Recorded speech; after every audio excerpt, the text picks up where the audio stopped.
प्रभु श्री राम और भगवान श्री कृष्ण भी नहीं मार पाए थे इस राक्षस को। आखिर कौन है ये राक्षस?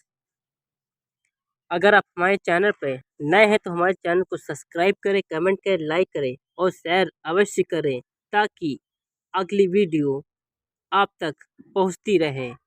रावण का वध करने के बाद भगवान राम लंका से माता सीता के साथ अयोध्या लौट रहे थे। उस दौरान अयोध्या को दीपों से सजाया जा रहा था, यानी दीपावली का दिन था, उत्सव मनाया जा रहा था।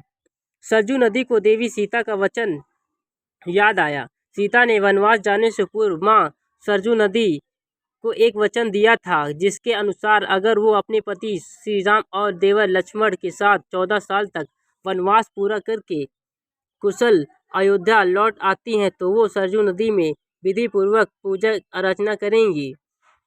माता सीता अपने पुत्र समान देवर लक्ष्मण को लेकर सरजू नदी के पास चल पड़ी।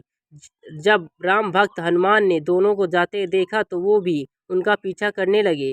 माता सीता जब सरजू नदी के किनारे पहुंची तो हनुमान के पास एक पेड़ के पीछे छुप गए और वहीं दोनों पर अपनी नज़र रखने लगे। उधर पूजा आराधना करने से पहले माता सीता ने लक्ष्मण को सरजू नदी से जल लाने के लिए कहा, जिसके बाद लक्ष्मण जल लाने के लिए नदी में उतर गए। वो जल भर ही रहे थे कि तभी अचानक सरजू नदी के भीतर से अघासुर नामक एक राक्षस निकला, जो लक्ष्मण जी को निगलने के लिए आगे बढ़ा। लेकिन तभी भगवती माता सीता ने ये दृश्य देखा और लक्ष्मण को बचाने के लिए स्वयं भी सरजू नदी में उतर गई और तभी उनके समक्ष सरजू नदी प्रकट हुई और उन्होंने देवी सीता और लक्ष्मण को अघासुर के वध का रास्ता बताया और अपना आशीर्वाद दिया। ये अद्भुत दृश्य हनुमान जी भी देख रहे थे।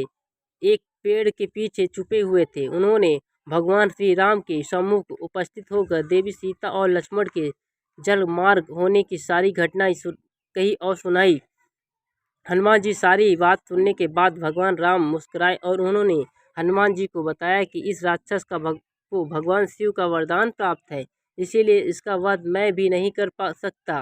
भगवान शिव के इस वरदान के अनुसार अघासुर का वध तभी किया जा सकता है जब सीता और लक्ष्मण एक शरीर का होकर एक ऊर्जा को निर्माण करें और हनुमान उस ऊर्जा का उपयोग कर शस्त्र के रूप में करें। श्री कृष्ण। अघासुर एक मायावी राक्षस था। वो वेश बदलने में दक्ष था। कंस ने श्री कृष्ण को हानि पहुंचाने के लिए बकासुर के पश्चात अघासुर को भेजा। दोपहर के पहले समय था। गाय चरा रही थी।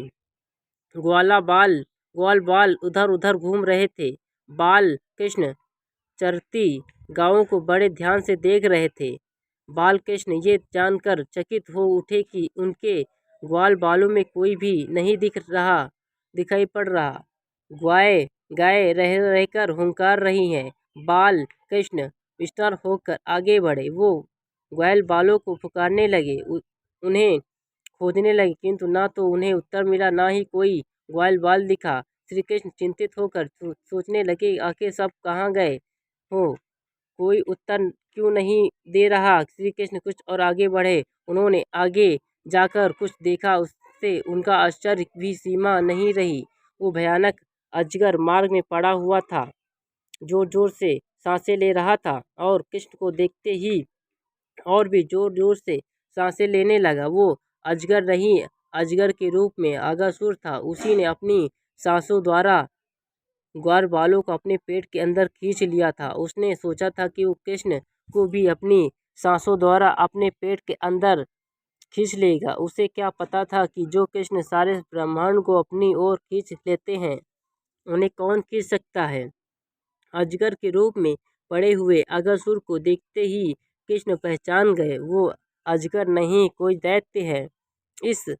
इसी ने अपनी सांसों द्वारा ग्वाल बालों को अपने पेट में खींच लिया है। वो सावधान हो गए। उधर अजगर कृष्ण को खींचने के लिए जोर जोर से ले रहा था। कृष्ण अपने आप ही अजगर के मुख के पास जा पहुँचे।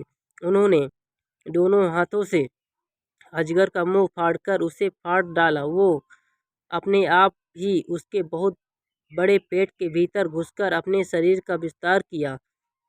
इतना विस्तार किया कि अजगर का पेट फट गया और अघासुर का अंत हो गया। अगर आप हमारे चैनल पर नए, चैनल को सब्सक्राइब करें, कमेंट करें, लाइक करें, शेयर करें, बेल आइकन दबाना ना भूलें।